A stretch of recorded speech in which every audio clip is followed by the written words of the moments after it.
Nicaragua, gente que no vende patria. Buenos días. Bienvenidos y bienvenidas a Sin Fronteras. Hoy es miércoles 25 de mayo de 2022. Con Luis Enrique Guerrero y con Carlos José Hurtado. Cuando son las 6 de la mañana con 30 minutos. Sin Fronteras, la revista con William Griggs Vivado. En la primerísima 91.7 y 105.3 FM.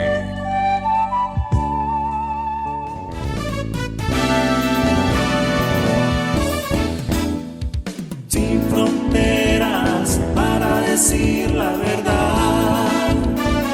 Sin fronteras, trabajar, avanzar, combatir, vencer. Sin fronteras.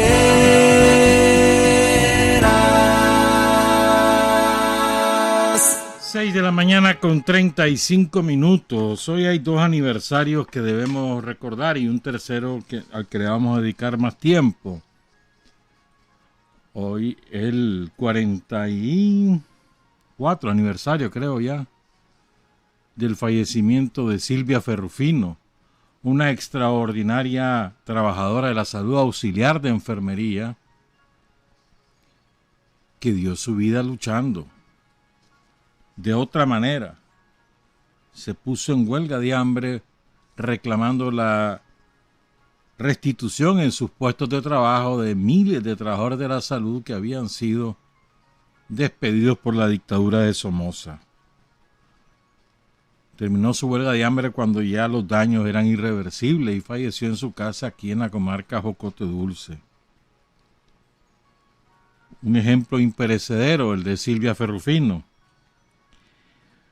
Hoy también es el segundo aniversario de la muerte de un extraordinario cantautor nicaragüense, para mí, de lo mejor que ha parido el país, Otto de la Rocha, cuya manera de componer, de interpretar y su trabajo radial en Radio Corporación, en La Voz de Nicaragua y en Radio Ya, le permitió penetrar de tal forma que su manera de ser es parte de la idiosincrasia nicaragüense y al revés. Fue una simbiosis, una síntesis, lo que hizo Otto entre lo que él interpretaba de lo que eran los nicaragüenses. Una maravilla. Su música, su teatro. Extraordinario, Otto de la Rocha. Hoy, dos años que nos dejó. Después de luchar muchos años luchó Otto y estuvo varias veces en Cuba, se recuperaba hasta que finalmente los males de salud lo vencieron. Saludamos a su viuda, a sus hijas, a sus hijos de este extraordinario compañero.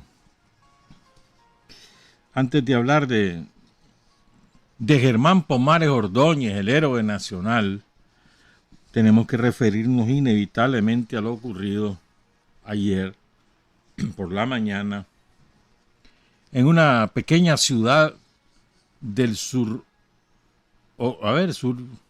de Texas. 25,000 habitantes según el último censo. La mayor parte, el 70% latinos. Una ciudad ubicada a 135 kilómetros de San Antonio, Texas, uno de los principales centros urbanos de ese enorme estado de Estados Unidos. Un muchacho de 18 años, Salvador Ramos, ex estudiante del colegio, que es un colegio de primaria, pero él estudiaba en un colegio de secundaria muy cerca de ahí, la secundaria de Uvalde. Con un chaleco antibala, con una pistola y otra vez cuando eran las 11:37 de la mañana, empotró el vehículo en la malla del centro y luego ingresó y empezó a matar al que veía. Una cosa de espanto, porque eran chavalitos, niños, criaturitas, de entre 7 y 10, 11 años. Una cosa de espanto, de espanto. En total mató a 20 y con él 21, y parece que van a por lo menos 2 más. 18 niños y 2 maestras. Finalmente una patrulla de la policía de tránsito que estaba cerca acudió al lugar, abrió fuego, le respondió con fuego el hombre, los policías que están fuera de peligro, y ahí lo mató. 18 años, son 21 víctimas en total, él mismo una víctima. Hay 15, imagínate vos. 15 más 20 son 35 balas más que ese hombre disparó, ese chaval lo disparó, por lo menos, ¿verdad? Apostando a que haya sido el 100% que atinó, pero es probable que haya fallado más de alguno, ¿verdad? Pero es una barbaridad. Y es mentira que van a tener tantos tiros cargados. Él tuvo que recargar, o sea, le dio tiempo de recargar. Una barbaridad. Y ha conmocionado a la sociedad estadounidense, pues. La escuela de primaria Robb Elementary. La maestra, fíjate, mira qué triste esto. Cuando las maestras escuchan los primeros disparos y ven, oyen los gritos, etcétera, entonces agarran a sus niños y se encierran en los armarios. Pues allí disparó el tipo. Y una maestra, Eva Mireles, de 40 años, mamá de un niño, y abrazaba a sus niños dentro del armario. Qué espanto, bravo. La otra maestra fue identificada como Irma García. De los 18 niños, 16 murieron en la escuela y 2 fallecieron en el hospital. Eran estudiantes entre segundo y quinto grado, entre 6 y 10, 11 años. Y el chaval había cumplido 18 años hace 3 o 4 días y su autorregalo fue a comprarse 2 fusiles. Los exhibió en su Facebook. Y antes de ir a cometer la masacre mató a su abuela. Parece que la abuela es la que lo había criado. Es increíble, de verdad que sí. Incluso él se comunica con una muchacha, parece que él era enamorado de la muchacha o algo así, en la mañana de ayer, y le dice, mira, y te voy a dar una noticia, una sorpresa, como a las 11, pero me respondes, ¿oíste? No se volvió a comunicar, sí. No le dijo lo que era, pero no se volvió a comunicar. Lo que sí es que, ayer, el lunes había publicado en Instagram una foto suya y la foto de su fusil. Increíble, bravo. Pero fíjense bien en la hipocresía de las autoridades estadounidenses. O sea, pero es que de verdad que es impresionante. De las autoridades, de los legisladores, de todos ellos. Porque han ocurrido masacres. Este año es la segunda, la de Búfalo y ahora esta. Digo, de ese nivel. O sea, con una cantidad grande de asesinatos. Pero fíjense. En el 2012, esta matanza fue espantosa también. Mataron a 20 niños entre 6 y 7 años en el colegio de Sandy Hook, en Newton, Connecticut. Salió llorando Barack Obama, ¿te acordás?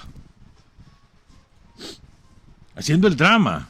Y entonces le prometió a los padres y a las madres de esos niños que él iba a promulgar una ley ¿verdad?, para controlar la venta de armas. Es decir, para comprobar el historial delictivo de una persona que quisiera comprar armas y además presentar un historial psiquiátrico, un examen psiquiátrico que lo diera como apto para usar armas. ¿Pero qué va a hacer? Le dio la tarea a su vicepresidente Joe Biden, como experto en el Congreso, porque en ese momento llevaba 36 años. Primero representante y después de senador. Y él era el presidente de la Cámara del Senado y le dan la tarea. Usted se encarga. Fracasó. Y ahora aparece llorando el viejo este. ¿Ah? No es hipocresía eso. En 10 años no hicieron nada. Ni Obama, ni con Trump, ni ahora. Y ahora sale llorando. O sea, es hipocresía y es cinismo también. Es un insulto. ¿Y quiénes están muriendo? Los pobres. No son los que están muriendo, gente pobre. Esos niños son hijos de gente pobre de ahí, de Uvalde. Gente pobre. De origen latino. Casi todos no todos, pero casi todos eran de origen latino. Nosotros recopilamos fotos de 14 de esos niños. No logré recuperar todas, pues, pero sí de 14 y de las 2 maestras. Y son enternecedoras las fotos de los niños. Hay una niña ahí que sale con su diploma, mostrando su diploma, quién sabe de qué grado. Hay otra niña que sale con su papá y así, pues. Los 2 chavalitos. La foto de ese muchacho, del asesino, es una foto que llama la atención. Uno deduce al verlo que es un desestabilizado psiquiátrico, pues. Esa es la deducción. Tiene una expresión rara. Pero bueno, pues es espantoso. ¿Qué puede conducir a alguien a hacer estas cosas, verdad? O sea, toda la propaganda de que el que usa armas es valiente, y el machismo, ¿no? El varón que usa armas demuestra que es varón, porque la inmensa mayoría, si no todos, los protagonistas de estos asesinatos en masa son varones. Pero, o sea, este fenómeno no es exclusivo de la sociedad norteamericana, ¿verdad? Ha ocurrido también en Rusia, ha ocurrido en Suecia, ha ocurrido en Alemania. No es un fenómeno exclusivo, pero llama la atención la frecuencia con la que ocurren, ¿no? Y la impunidad. O sea, es más valioso para las autoridades, para los grupos de poder de Estados Unidos, es más valioso el derecho a usar armas que el derecho a la vida de los niños o el derecho a la vida de los ciudadanos. Es más importante el derecho a usar armas. Es impresionante, ¿no? La escalera de valores que hay, ¿cómo está? Es más importante el valor de la muerte que el valor de la vida. Es una sociedad para la muerte. O sea, para eso está hecha la sociedad estadounidense, para matar. No para vivir ni para ser feliz. ¿No? Es sumamente triste. Y esas imágenes, los videos que salieron de ahí, de esas escenas, y las imágenes, las fotos de las mamás, de los papas. Hay un video donde llega un papa que se nota bastante joven. Él va corriendo, mano. Lo frenan las autoridades ahí que están rodeando la escena del crimen. Y parece que alguien le dice que sí, que su hijo o su hija, no sé, es una de las víctimas. Y ese hombre, mano, pierde la compostura. Es que eso debe ser horrible, ¿verdad?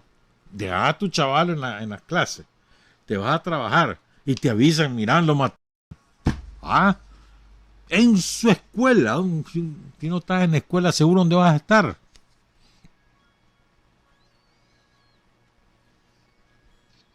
verdaderamente estremecedoras son esas imágenes. Y lo peor del caso es que volverá a ocurrir. No es la última, ni la peor. Volverá a ocurrir. Porque en una sociedad como la estadounidense, como te decía antes, es más importante el derecho a poseer armas que el derecho a que vos estés vivo. Bueno.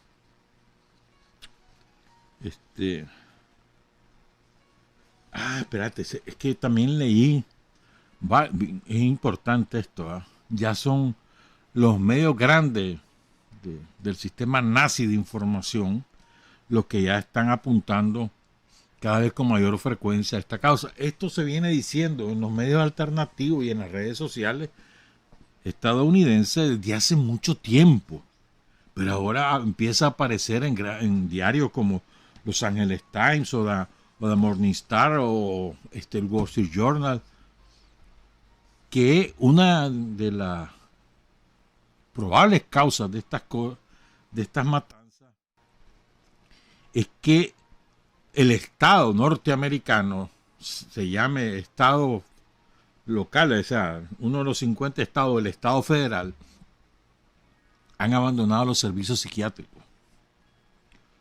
No se prestan, o se prestan de manera mínima. Entonces los psiquiatras están recargados de trabajo, de manera que una persona que llega hoy y que necesita un tratamiento tiene una cita de seguimiento 6 o 8 meses después. No hay forma de atender a un paciente de esa manera. Eso debe ser a veces, varias veces por semana o por lo menos una vez cada semana. Y entonces es imposible por la recarga de trabajo. O sea, el abandono de la salud mental y la pobreza, la miseria a la que está sometido una enorme cantidad de estadounidenses causa problemas mentales, psiquiátricos.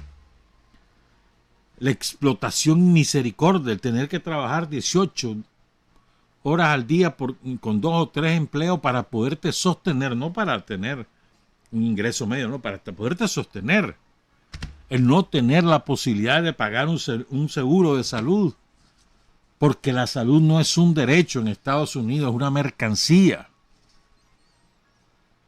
Todo eso va causando estrés, además la presión social, ¿no? Sos exitoso si ganás $5,000 mensuales, si tenés tu propia casa, aunque sea una hipoteca y la tengas que pagar a 40, 50 años, si tus hijos van a la universidad, aunque ellos tengan que pagar esa universidad hasta que tengan 50 años, si tenés carro. El éxito vinculado a las cosas materiales que vos lográs obtener, y el que no las tiene se siente fracasado.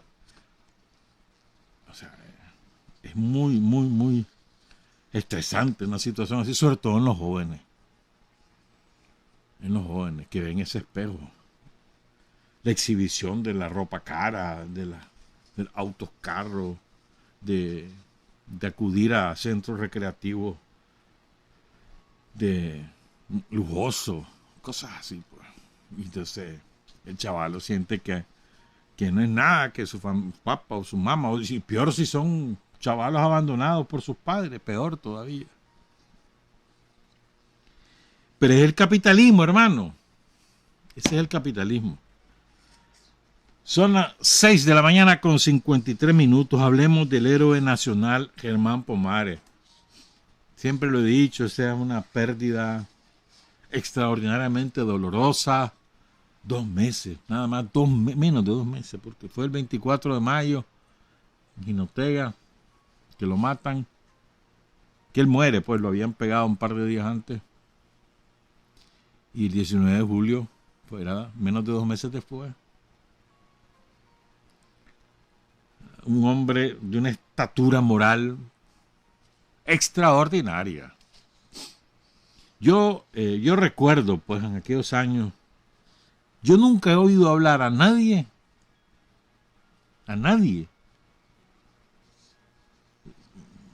hablando de una mala actitud del Danto. Nunca. De toda la gente que él conoció, con la que él trabajó. Y no te estoy hablando ahora que es un héroe nacional. En aquellos años, nunca. Y cuando se informa, pues, la muerte de Pomares, que se tardó un poco en informar, porque se sabía el impacto que eso iba a significar, yo me acuerdo que hubo depresión, hubo tristeza en toda la fila sandinista. No tanto como la caída de Carlos Fonseca, pero casi.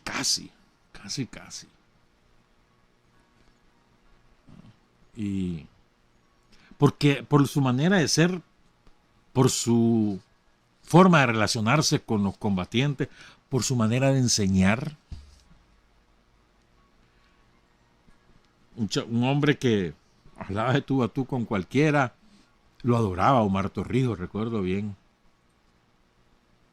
El general Omar Torrijos, que era el jefe de la Revolución Panameña, asesinado por Estados Unidos en 1981, el 31 de julio. Pero Torrijos lo adoraba. Fidel lo conoció bien. Recuerdo bien. Y Fidel metió una regañada a toda la dirigencia del frente por haberlo enviado a la primera fila del combate. Aunque no fue necesariamente que lo enviaron, ¿verdad? Él era así. Él nunca se iba a quedar atrás. Nunca. Trabajó de todo, fue beisbolista. Pomares. Cañero. De todo trabajó ese hombre. Y sabía de todo. Hizo todo tipo de tareas en el frente. Hasta correo fue él. Chofer. De todo. Santos López lo adoptó casi como un hijo. Santos López. Lo vería muchísimo. Santos López es el que lo apoda como el Danto. Es Santos López el que le da ese apodo. Un compañero, bueno, creo que era de la Juventud Sandinista, ahora es, ya por su edad, no sé. Bueno, un compañero de León, del Frente Sandinista de León, el compañero Mario Vilches, tuvo la deferencia de enviarnos la madrugada de ayer un video que él tomó hace 3 años, ahí en Jinotega, porque cada año Camilo, por cierto, mañana es su aniversario, ¿verdad? Del comandante Camilo, Francisco Jarquín. Va a haber una misa ahí en la iglesia de Laborío, mañana a las 4 de la tarde. Bueno, el caso es que Camilo organizaba todos los años una gira con el que quisiera ir al sitio donde hirieron a Pomares. Y este fue el último año que fue Camilo, porque un año después falleció. Esto fue hace 3 años, en el 40 aniversario de la caída en combate de Germán Pomares. Entonces ahí lo recibió un compañero que que estaba en esa columna, la columna de Oscar Turcio, que jefiaba el comandante Pomares, cuyo nombre es Alejandro Espinal Herrera. Él es mayor retirado del Ejército Popular Sandinista y el Ejército de Nicaragua. Entonces él cuenta su versión de los hechos, porque es importante subrayar su versión de los hechos, porque hay muchas versiones, siempre es así. Es natural, pues cada quien traslada lo que vio o cree haber visto, ¿me entendés? Entonces el mayor Espinal Herrera, él cuenta cómo ocurrió esa parte, el final del comandante Herrera, Germán Pomares Herrera. Escuchemos este testimonio tomado y enviado por Mario Vilches, del compañero, el mayor retirado Alejandro Espinal Herrera. Efectivamente, un día como hoy, 24 de mayo, hace 40 años, murió el comandante Pomares. El comandante Pomares fue herido posiblemente en un lugar como este, en este punto, es el punto más visible que podríamos tener. La topografía cambió totalmente, nada que ver con lo que ven, con lo que ustedes ven en esta mañana. Ese barrio que se llama Germán Pomares que tienen ahí en la parte oeste no existía. Eso era monte, ahí montes, árboles. Bueno, Este centro de salud que ustedes ven ahí era un puesto de salud pequeño, tampoco existía. Y una que otra casa, esto no existía tampoco donde vivía el compañero Pancho. Todo esto era monte, alrededor de este río. La columna Oscar Turcio, en conjunto con la columna Carlos Agüero y la columna Catalino Flores, se decidió tomar Jinotega. El compañero comandante Pomares, que era el jefe del Frente Norte, decidió tomarse esta ciudad después de dirigir todas las acciones como era su responsabilidad. Pero él decía que se iba a tomar Jinotega y de aquí iba a ir para el Chipote, y que allá nos íbamos a encontrar todos. Y de igual manda a Francisco Rivera el Zorro, de Estelí y al comandante Elías Noguera, y se vino para Jinotega con esas 3 columnas. Esas columnas habían sido reforzadas con compañeros muy combativos, con mucha experiencia, que habían participado en las 2 veces de la toma de Estelí, o sea, venía gente con experiencia. Y él que venía apoyando también sus tropas desde el lado de Nueva Segovia, que había tomado Huihuilí y Lalí.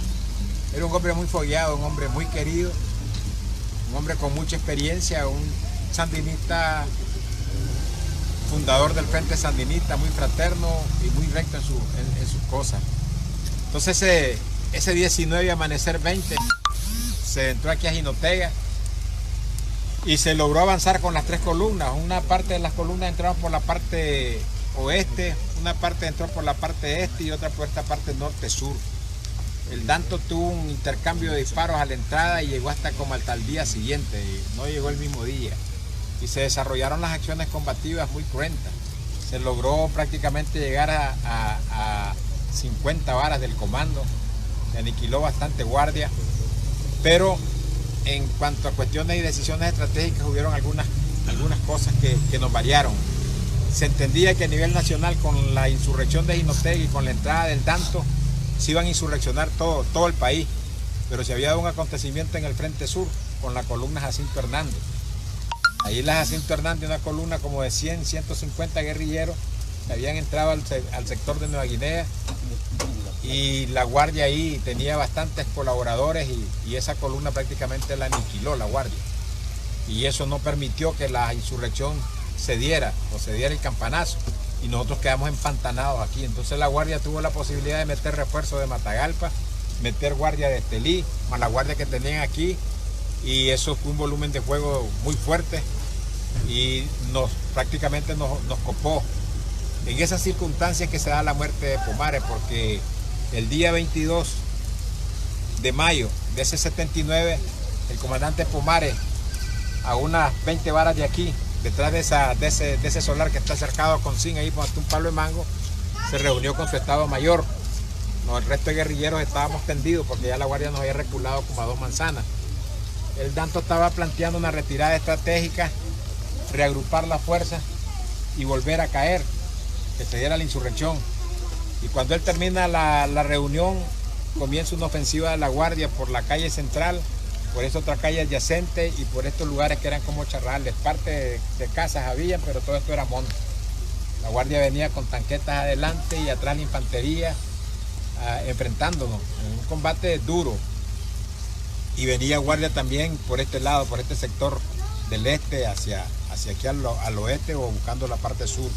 O sea, venía bastante guardia. Entonces hay un compañero que era el segundo al mando de Pomares, que era el comandante Javier Carrión. Andaba también otro compañero que le decían Santana Plata, Manuelito, Cristóbal Banega, que Camilo me imagino que los conoce a todos porque estuvimos después en Matagalpa, en la insurrección. Sí.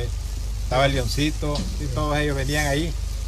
Y entonces cuando él termina de plantear la misión, Carrión corre y se refugia detrás de unos troncos que habían aquí, protegiendo la cruzada del Danto y el resto de los compañeros. Y en lo que el Danto se cruzó para tirarse aquí, lo hirieron en la parte izquierda. Así que él viene corriendo para acá y le pegan un balazo en el equipo del magazine. Él andaba un equipo de un M16. Y entonces le atravesó el magazine y le entró el balazo por la parte izquierda del abdomen, ese 22. Un tiro complicado para los que sabemos de estas cosas. Un tiro que te da una peritonitis, no es muy fácil. Entonces ya con el Danto herido como a las 5:30, un grupo de guerrilleros, tal vez 30 compañeros con fales y 2 vaquianos jinoteganos, lo sacaron hacia este cerro. Este cerro se llama el Chirinagua. A ese cerro lo llevaron al Danto, al otro lado de ese cerro, en un lugar de una montañita, en un lugarcito ahí lo tuvieron.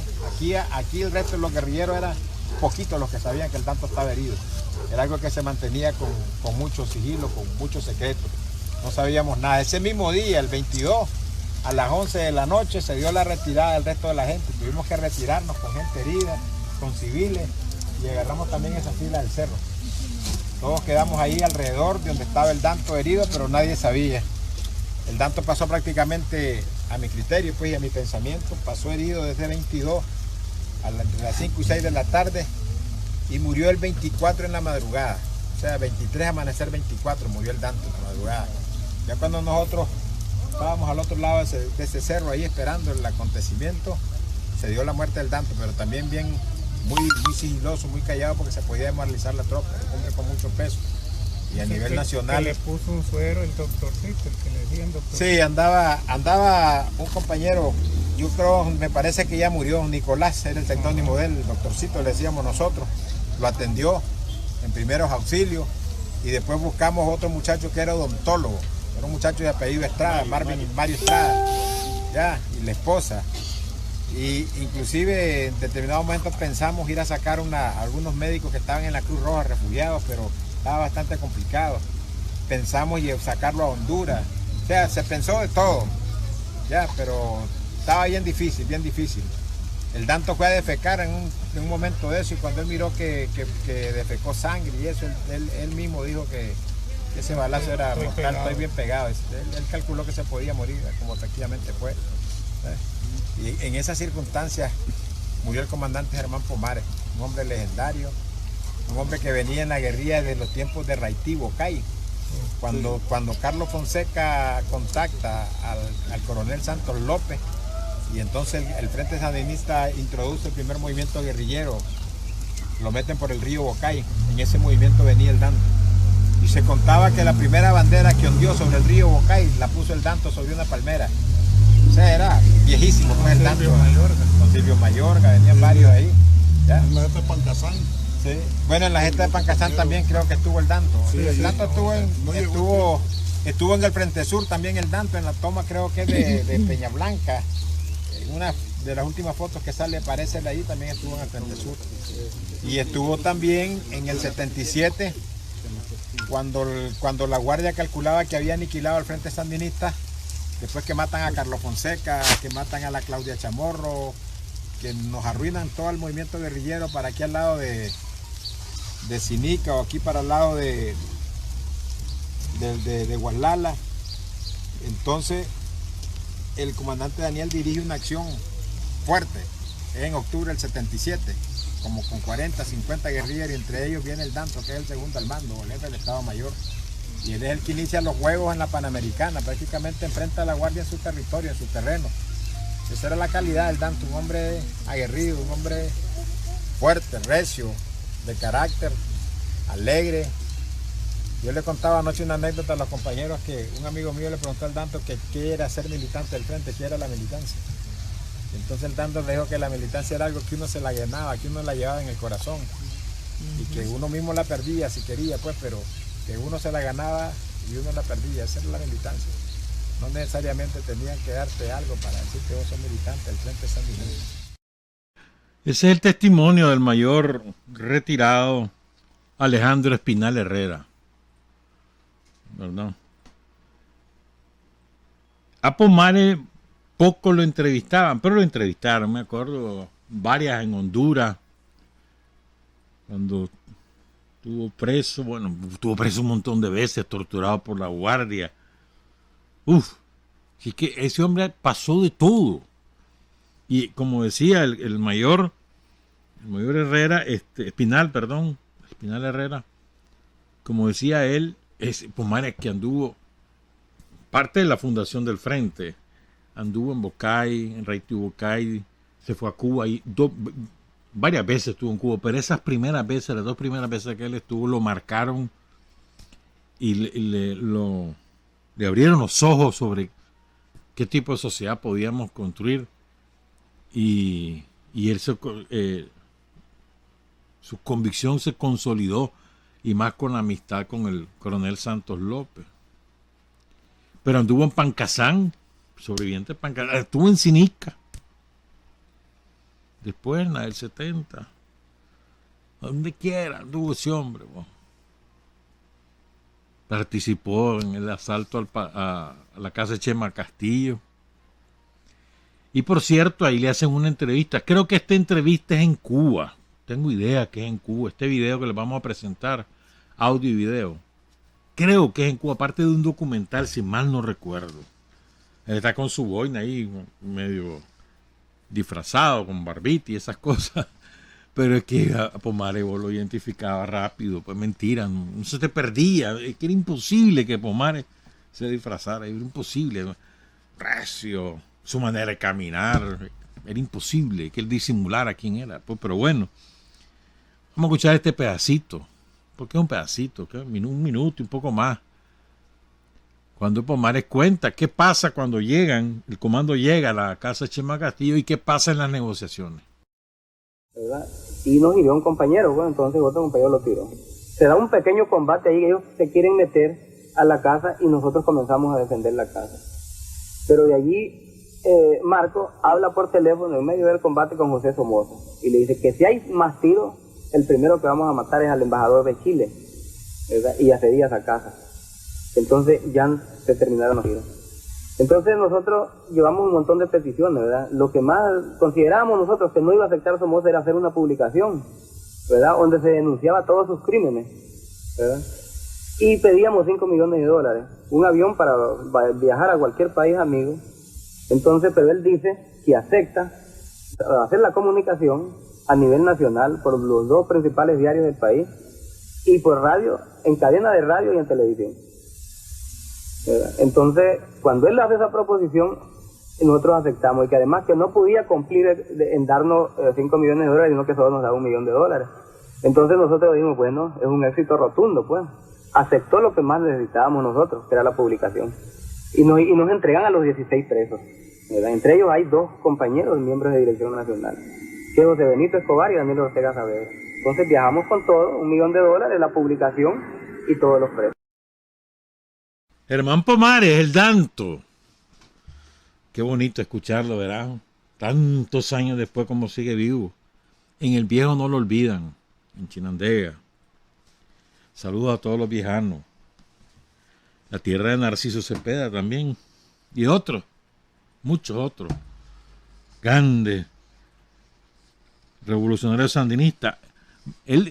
Pomares nació, era Leo, el 17 de agosto de 1937. Tenía 42, bueno, no había cumplido los 42 años, hermano. Si tenía toda su vida por delante. Qué barbaridad, ¿verdad?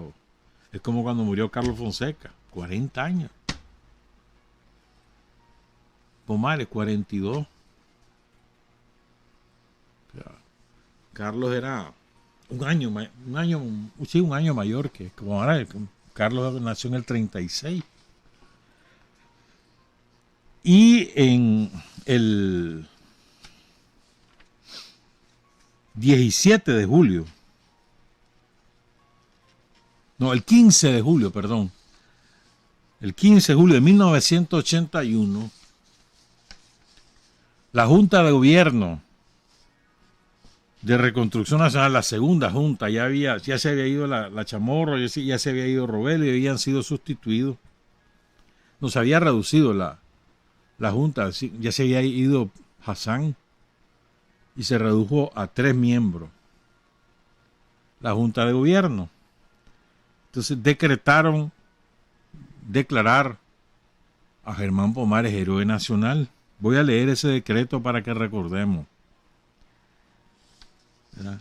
Después fue publicada una gaceta. En aquellos tiempos, durante la Revolución, había mucha demora para publicar las cosas.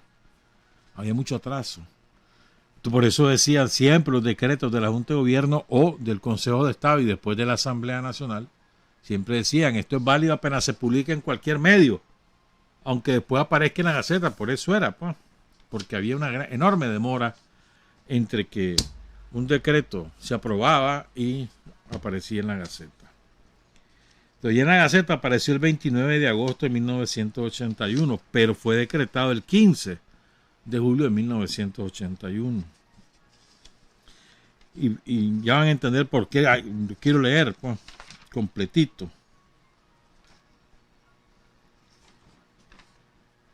El decreto número 99. La Junta de Gobierno y Reconstrucción Nacional de la República de Nicaragua, considerando, 1, que la victoria alcanzada por nuestro pueblo el 19 de julio de 1979 fue la culminación de un largo proceso de lucha vanguardizado desde 1961 por el Frente Sandinista de Liberación Nacional. 2.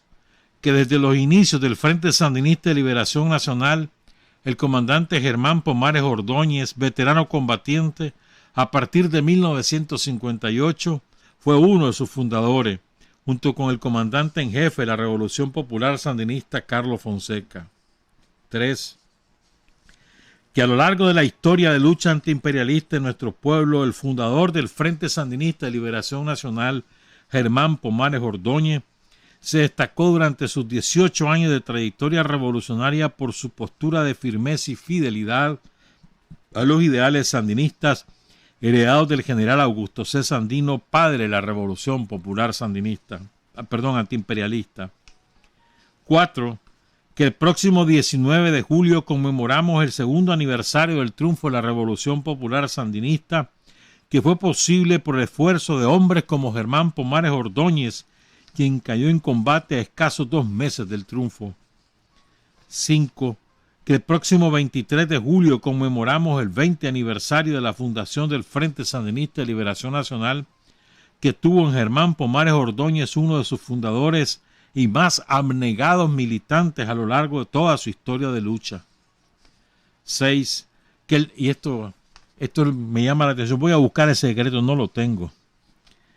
Que el decreto número 535, publicado en la Gaceta número 233 del 19 de octubre de 1980, se afirma que es deber de la nación liberada honrar para siempre la memoria de aquellos que por su decisión de lucha, su sentido de justicia y su actitud de entrega a la causa nacional popular deben servir de ejemplo y guía para forjar el hombre nuevo de nuestra patria. Por tanto, en uso de sus facultades decreta, artículo 1, declárase héroe nacional al comandante y fundador del Frente Sandinista de Liberación Nacional, Germán Pomares Ordóñez. El artículo 2 es que entra en vigencia de inmediato, dado en la ciudad de Estelí a los 15 días del mes de julio de 1981, año de la defensa y la producción. Junta de Gobierno de Reconstrucción Nacional, firma el traidor Daniel Ortega Saavedra y Rafael Córdoba Rivas. Voy a buscar ese decreto, sí, vas a ver, lo voy a ver. Ahora quiero contar rapidito, bueno, ni tanto, pues, porque tenemos 2 temas adicionales a esto, a ver si da tiempo, vamos a ver. Entonces, Pomares, después del asalto a la casa de Chema Castillo, que él era el jefe militar de ese comando, tenía una experiencia el tanto que no jugando. Entonces, bueno, se va para Cuba, una de tantas veces que estuvo en Cuba, pero él se regresa rápido, o sea, no tardó. Escribió algo, guiado por su compañera, una compañera cubana, escribió parte de su memoria. A instancia de ella empezó a escribir su diario, un diario que se perdió porque se lo robó a alguien por ahí. Otro día te cuento esa historia. Un diario donde habían cosas muy fuertes. Pero además hizo varios testimonios, hizo una entrevista con el Borrego, me acuerdo. Aquí la pasamos esa entrevista, o la leí. La leí con el Borrego, con Roger Vázquez el Borrego, ahí en Costa Rica. Fue una entrevista incompleta. Comenzaron a platicar y ahí contó parte de su vida, pero él también escribió. Entonces, bueno, la cosa es que rapidito se va de Cuba y se va al Frente Norte. Es uno de los fundadores del Frente Norte. Y era el segundo del Frente Norte con Daniel. Él era el de mayor experiencia militar. Daniel, acuérdense que acaba de salir de la cárcel. El de mayor experiencia militar era Germán Pomares. Ahí estuvo. Entonces, después de eso, él pasó ahí en la montaña, estuvo en varias acciones. Después, tenía que irse a Honduras para ir a buscar armas y otras cosas y reuniones, y ahí lo echan preso. Le metieron una cachimbiada, hermano, los guardias hondureños, y le dicen a Somoza que lo tienen preso. Entonces Somoza exige su extradición. Cuando el pueblo hondureño se da cuenta, estas son las cosas que nos unen al pueblo hondureño, que no debemos olvidar. Hubo un movimiento en Honduras poderosísimo, manifestaciones, comunicados y una presión internacional muy grande, muy grande, muy grande. Con gobierno de todo el continente presionando a Honduras para que no lo extraditara a Nicaragua. Pues entonces lo que hace la dictadura hondureña es mandar a Pomares a Panamá, ahí donde conoce a Torrijos. Pues estuvo un ratito ahí en el Frente Sur, un ratito. Y después vuelve al Frente Norte. Pero allí él lo ponen al frente ya para enero, febrero del 79 de la columna Oscar Turcio. Anduvo en Jalapa. Después se fue al Jícaro. Ya después se tuvo que internar en las montañas de Jinotega. Estuvo en el Zángano, en la toma de Huihuilí. ¿Verdad? Y la cosa es que la jefatura del frente toma la decisión de lanzar a Pomares, lanzar una ofensiva en el norte para quitarle presión a la columna que había ingresado a Nueva Guinea con Iván Montenegro y otros compañeros, porque estaba siendo asediada, estaba rodeada. Pero fue tarde, pues ya fue muy tarde. Y entonces ahí mataron a casi todos los compañeros, muy pocos sobrevivientes. Uno de ellos, Gerardo Álvarez. Eso fue terrible, la masacre de Nueva Guinea, porque además, claro, ahí había muchos somocistas, campesinos somocistas, que los habían sacado de Occidente y lo habían mandado a colonizar Nueva Guinea, y eran totalmente somocistas. Todavía queda ese segmento somocista en esa zona. Bueno, y entonces quiero leer el testimonio de Elías Noguera, que andaba con el Danto. Es corto. ¿Ya? Estaban en el Cerro Cuba, ahí habían puesto o instalado, perdón, el puesto de mando de toda la zona. El Cerro Cuba, cuenta Elías Noguera, saludos a Elías, allá en su finca, ahí en Buaco. El Cerro Cuba, que era donde estaba el campamento central, se mantenía en comunicación con Pomares y con Hugo Torres, que estaba en la retaguardia en Honduras, con Humberto Ortega y Joaquín Cuadra, que estaban en Palo Alto. Pomares era jefe de todo el Frente Norte. Teníamos 2 años de no vernos. Él llega al campamento con su columna guerrillera, donde andaba Javier Carrión, que era el segundo al mando de aquella columna, y le pide a Pomares que escoja una de las ciudades del norte para ser tomada. Se tenía 3 objetivos: Ocotal, Jinotega y Matagalpa, porque Estelí acababa de salir de la segunda insurrección y estaban en el repliegue. El problema en Ocotal es que no había mucha base social. Era una ciudad muy despejada, plana, con pocos árboles y vegetación. En un repliegue se los comían vivos. A Matagalpa era mejor dejarla por último, por el principio de lo que sería el desencadenamiento de la insurrección, y no se quería someter a Matagalpa a un desgaste similar al de Estelí. Se trataba solo de golpear y salir, porque no se estaba hablando de tomarse la ciudad, pues venía la ofensiva final. Finalmente se decidió por Jinotega, donde nosotros teníamos un trabajo urbano y rural realizado. Contábamos con el conocimiento del terreno. Jinotega es montañosa y siempre está nublada, y aunque sea en verano, lo que permite un fácil acceso. A las 6 de la tarde, ¿quién te ve ahí? Y para replegarte igual. Germán Pomares aceptó la propuesta de que fuera a la ciudad de Jinotega, pero él decidió ir personalmente a tomársela. El zorro Francisco Rivera llega a la periferia de Estelí, cerca del municipio de Condega, al Cerro Cuba.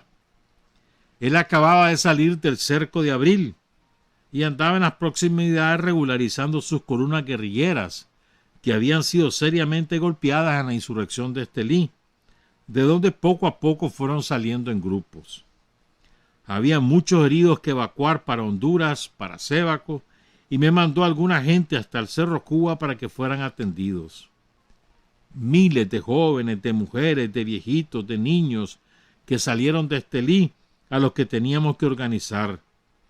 Llegaron exhaustos, sin munición y desarmados. El zorro habló con Pomares para que Pomares no se fuera a realizar la acción personalmente en Jinotega e intentó convencerlo que se quedara dirigiendo las acciones desde el Cerro Cuba, donde inclusive había condiciones para la defensa.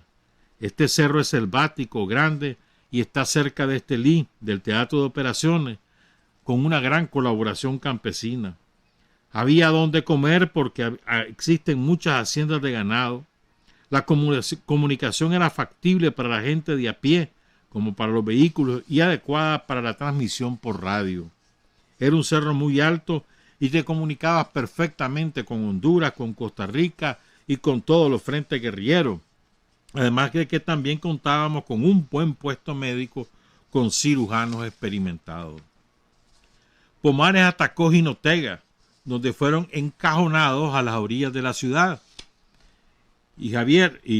Pomares con Javier Carrión, el segundo al mando, toman la decisión de replegarse tras un combate de 5 días en Jinotega porque el objetivo se había cumplido. Durante la retirada, Germán Pomares es alcanzado por una bala que le perfora el abdomen. Tenía 42 años de edad. El 22 de mayo por la noche, él se sintió aparentemente un poco mejor y entonces dijo: ya no me muero. Pero al día siguiente fue sincero. Era fuerte de carácter y dijo: voy a morir. Él supuso que era peritonitis porque la bala le quedó adentro de los intestinos y de eso murió el 24 de mayo de 1979. Y hay una frase, ese es el testimonio del comandante guerrillero Elías Noguera. René era su seudónimo.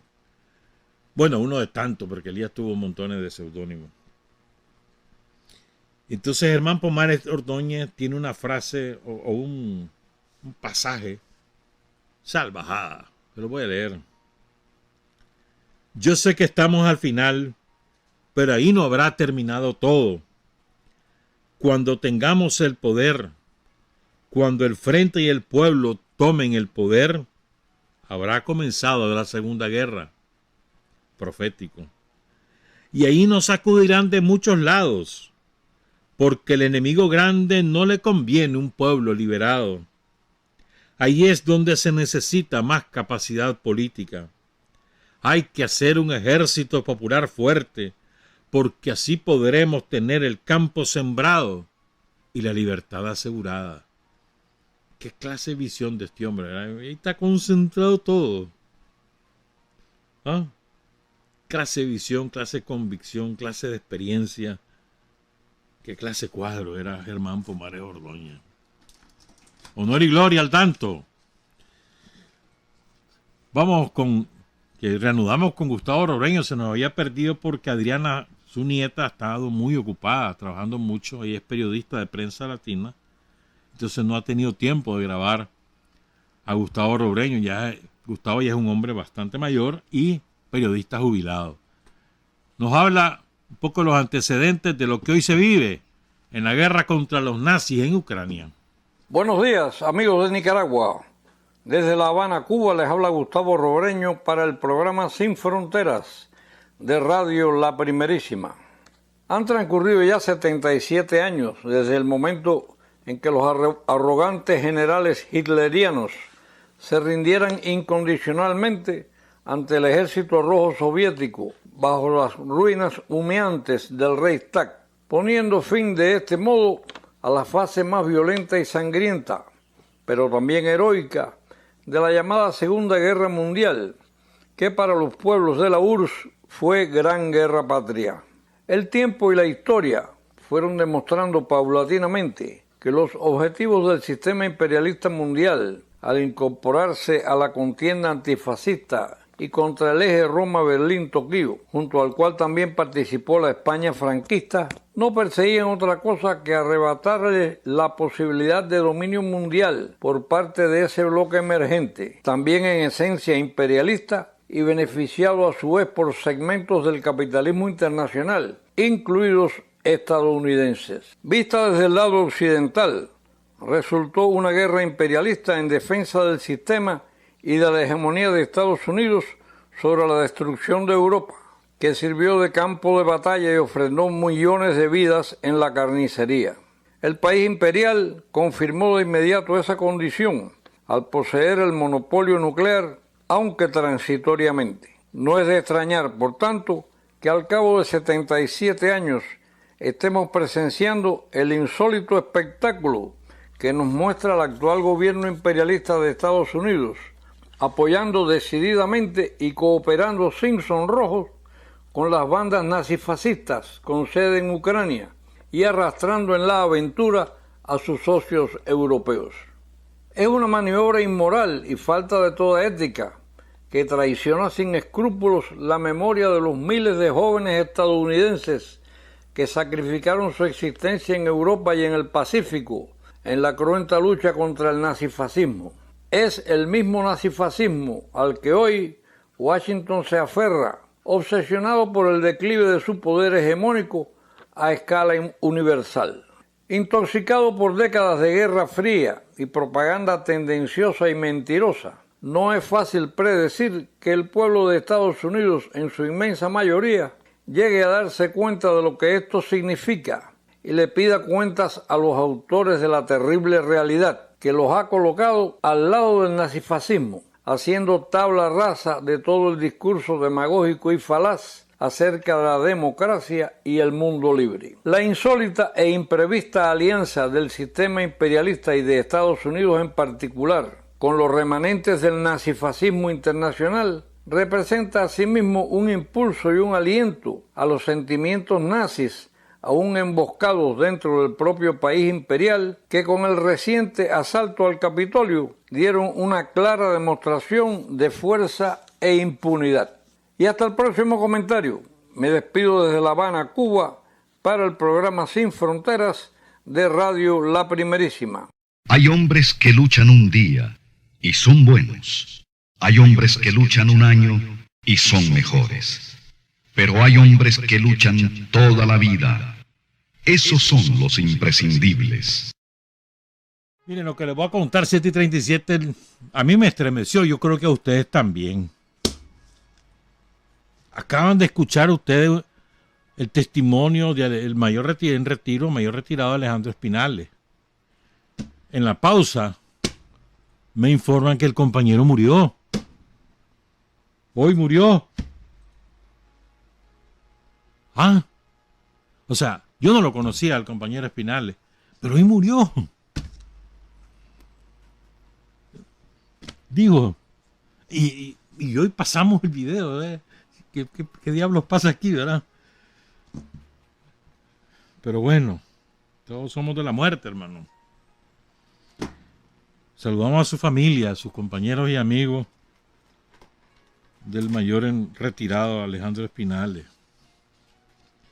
Vamos a cambiar de tema, pues.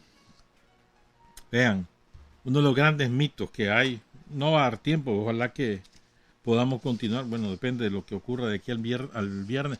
Recuerden que el próximo lunes 30 de mayo no hay Sin Fronteras, día feriado, hermano, feriado para todo el mundo. De ahí tenemos una pausa hasta el 19 de julio y después hasta 14 y 15 de septiembre si las estoy esperando, hermano. ¿Ah? ¿El 8 de qué? Agosto. No, hombre, en agosto siempre transmitimos. Nunca hemos tenido pausa. Que yo recuerdo, pues. Pero bueno, aquel está de vago también. Uno de los grandes mitos en los que desgraciadamente todavía un segmento de nosotros sigue creyendo es la creación de esa figura, medios de comunicación independientes, veraces, creíbles, y les asignamos todas esas etiquetas a los grandes medios y que se han autocreado un prestigio o que lo tuvieron en su momento pero que fue cooptado por los servicios de inteligencia y después lo destrozaron y se convirtieron en voceros del imperialismo mundial, ¿verdad? Me están diciendo que el compañero Espinales murió por diabetes. Se le subió la presión y se descompensó. Bueno. Entonces, te voy a dar ejemplos. Pues, bueno, aquí, por ejemplo, teníamos aquí el mito del diario La Prensa, ¿se acuerdan? Y eso, ustedes y yo sabemos que eso se derrumbó. Tan se derrumbó que ni siquiera vendía ni 10.000 ejemplares porque nadie lo quería ya.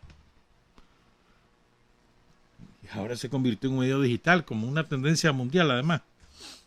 Después, yo me acuerdo en los años 80, 70, finales y principios de los 80, el diario El País adquirió una fama enorme por equilibrado, porque decía cosas que no se salían en otros lados, por su manera de informar. Y después lo cooptó los servicios de inteligencia de allí, de España y la CIA, y se acabó. El País ahora es un panfleto cualquiera.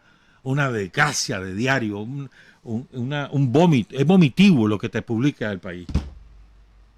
Lo mismo pasó con Der Spiegel o The Times, o New York Times, o el Washington Post, o Los Angeles Times, o la revista Newsweek.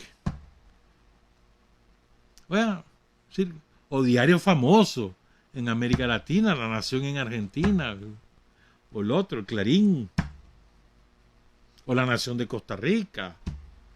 Todos esos son vomitivos. Porque, o sea, todos ellos, ¿cómo podés explicar? A ver, solo explícame esto, pues. Vos que crees, que todavía crees en que son medios, solo explícame esto. Vienen los nazis de Azov, en la planta de Azovstal, la acería, ahí en Mariupol, a la orilla del mar Azov, el puerto ahí, y se rinden, se entregan. Más de 2.500 se entregan, se rindieron. ¿Cómo podés explicar vos que eso que fue una rendición, todos ellos están presos ahí en una cárcel en Donetsk? ¿Cómo explica que todos esos medios le llamaron evacuación? Que los había evacuado el régimen nazi de Ucrania. ¿Evacuado a dónde? Si fueron evacuados, a ver, enséñenmelos pues en sus casas o en sus frentes de guerra. O sea, ¿cómo explica? Y todo con el mismo enfoque, todito. ¿Cómo me explicas eso?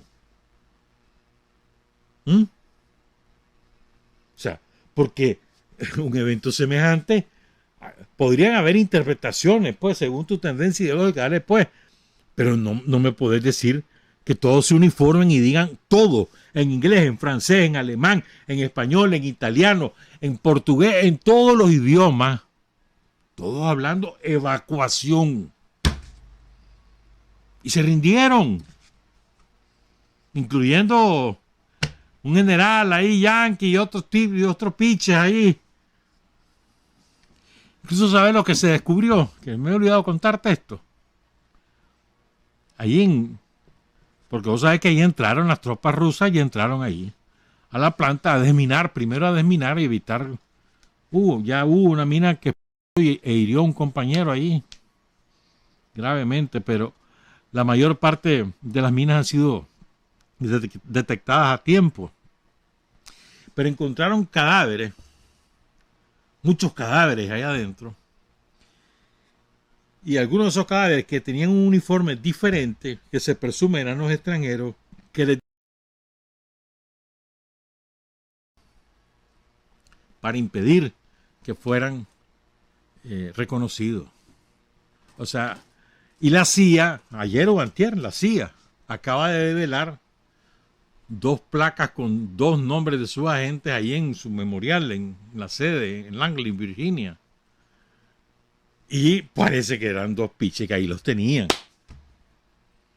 Es una deducción, pues no, eso no lo van a decir nunca, ¿eh? Eso se sabrá mucho tiempo después. Pero bueno, evacuación. Se rindieron. Ahorita, hoy, está pasando, ahí va a haber una masacre en el sentido militar de la palabra, no en el sentido, o sea, van a arrollarlo ¿cómo se llama eso? ¿Sí? Un rodillo, es lo que está pasando a las mejor calificadas tropas del ejército ucraniano, entrenadas por la OTAN durante años. Están ahí en una zona como de unos 300 kilómetros cuadrados entre Luhansk y Donetsk y Ucrania.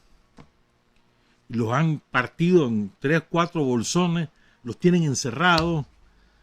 Son alrededor entre 30 y 50 mil. 30.000 y 50.000.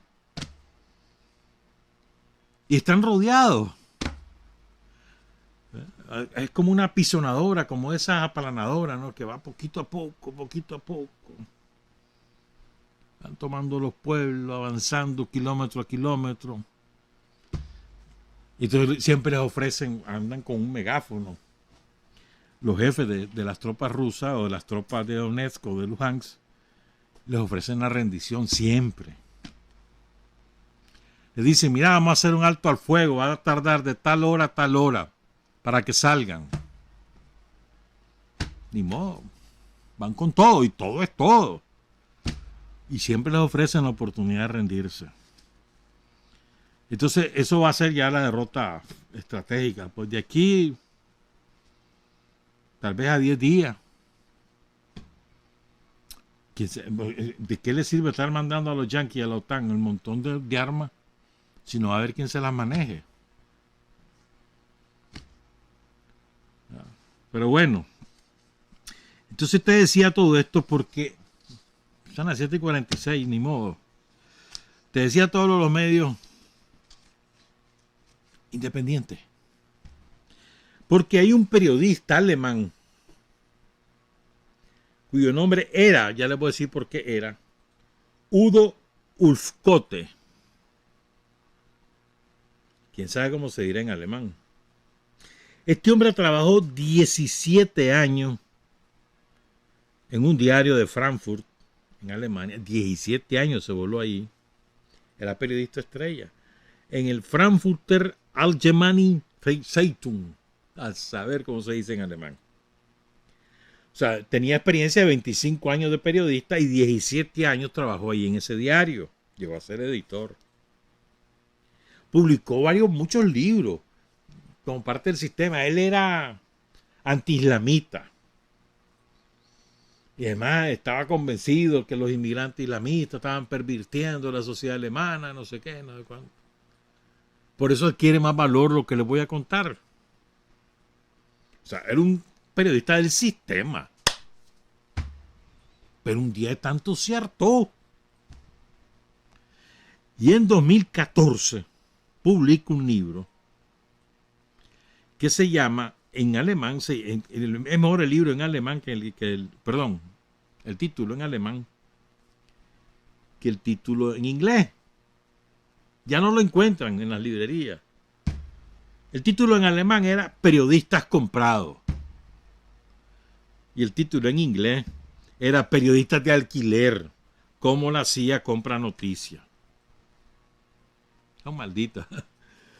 Pero bueno, periodistas comprados.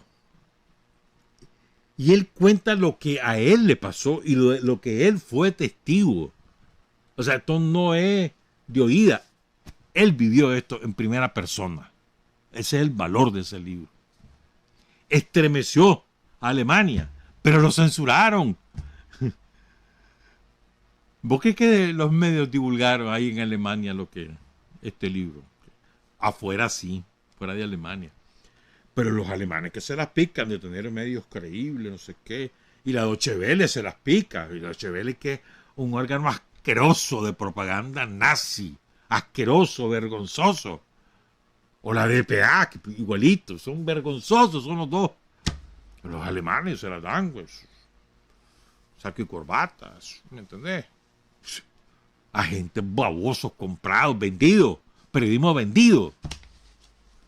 Además que lo digo sobre la base de hechos, no sobre la base de una afirmación de valor, sino hechos, son vendidos.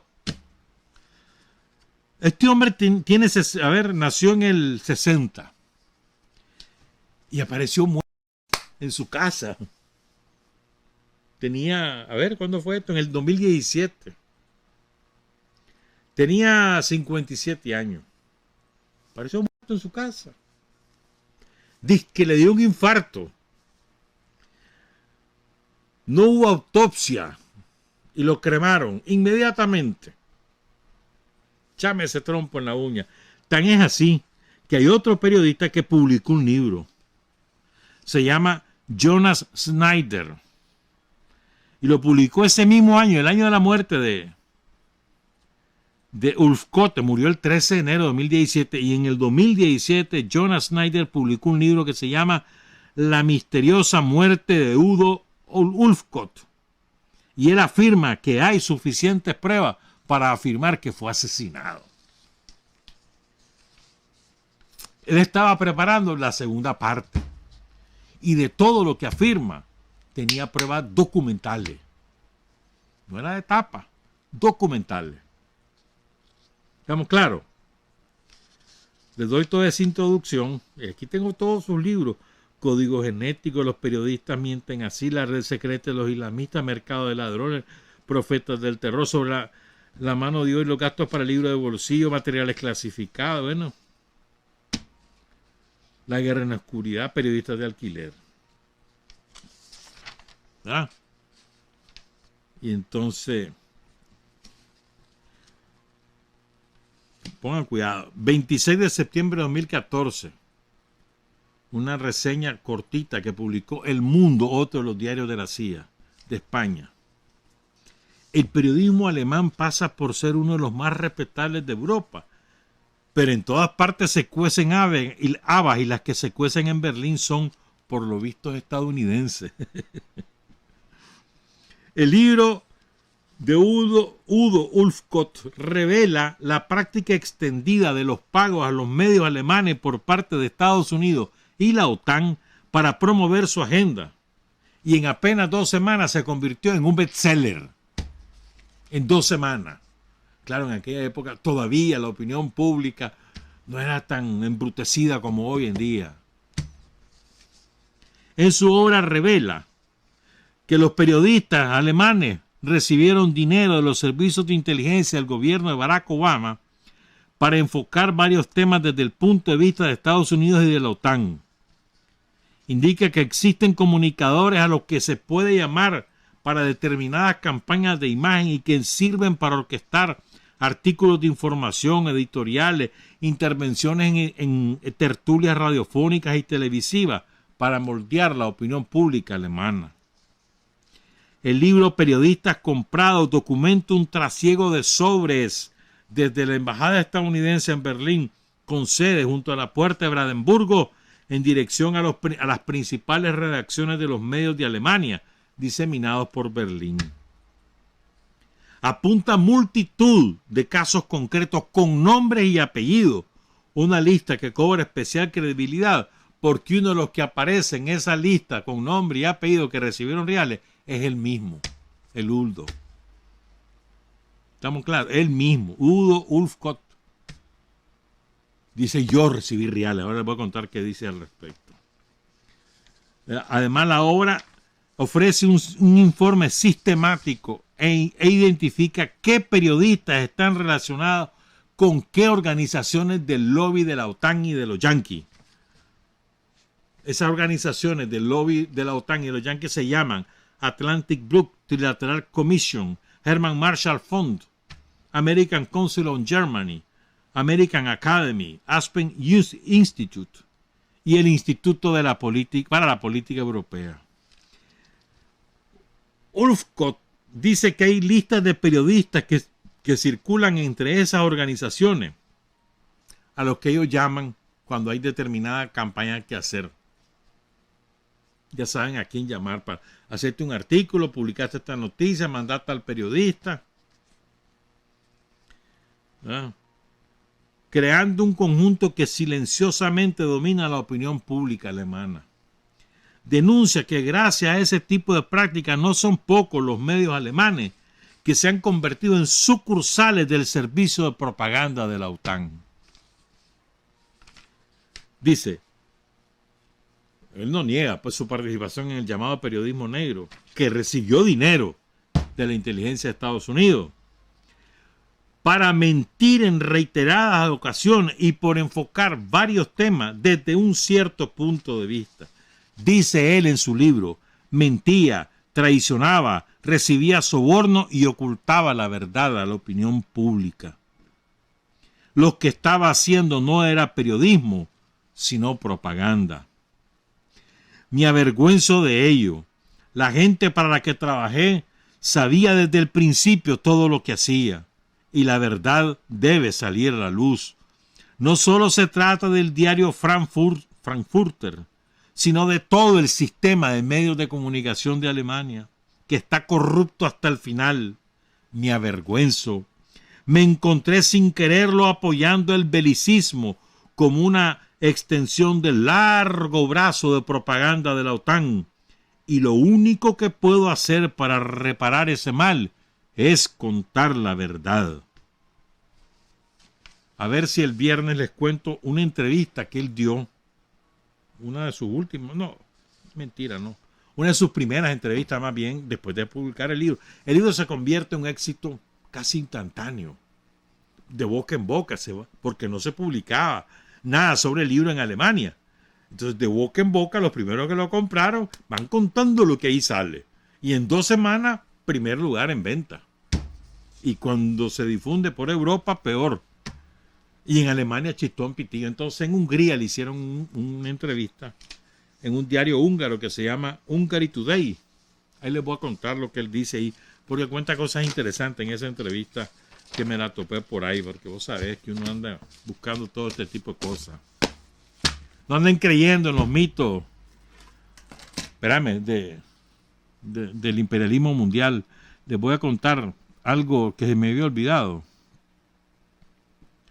Se me había olvidado. A ver, me dice aquí, mi jefe me dice que es el zúngano, no el zángano. No, zángano, bueno, zángano, yo leí lo que sale. Es el zúngano, sí, es correcto. Allí fueron los combates de Pomares. Pero es que hay una cosa que olvidé contarle. Ya me voy a pasar el tiempo, me disculpan los compañeros del MEFCA que ya están ahí en recepción esperando. Pero es que les quiero contar algo, espérame. Ahí tenés estas 2 imágenes, Carlos. Estos hipócritas de las autoridades de Estados Unidos que se rasgan las vestiduras y salen llorando, ¡ay, qué barbaridad! Los niños, no sé cuánto, no sé qué. Ajá. Todos ellos reciben dinero del complejo militar e industrial y de la Asociación Nacional del Rifle, que son los principales promotores de usarla, de que cualquiera pueda comprar armas en cualquier momento sin presentar identificación, por ejemplo, ¿verdad? Y también de otras entidades fabricantes de armas, los traficantes y los fabricantes de armas. Entonces, oigan esto. La Asociación Nacional del Rifle ha financiado a los siguientes senadores: a Mitt Romney, el republicano, que ese tipo es belicista, comunista, fascista, y anda en Ucrania cada rato. A este le han dado en los últimos años $13.647.000. Un tal Richard Burr, este es de Carolina del Norte, 7 millones.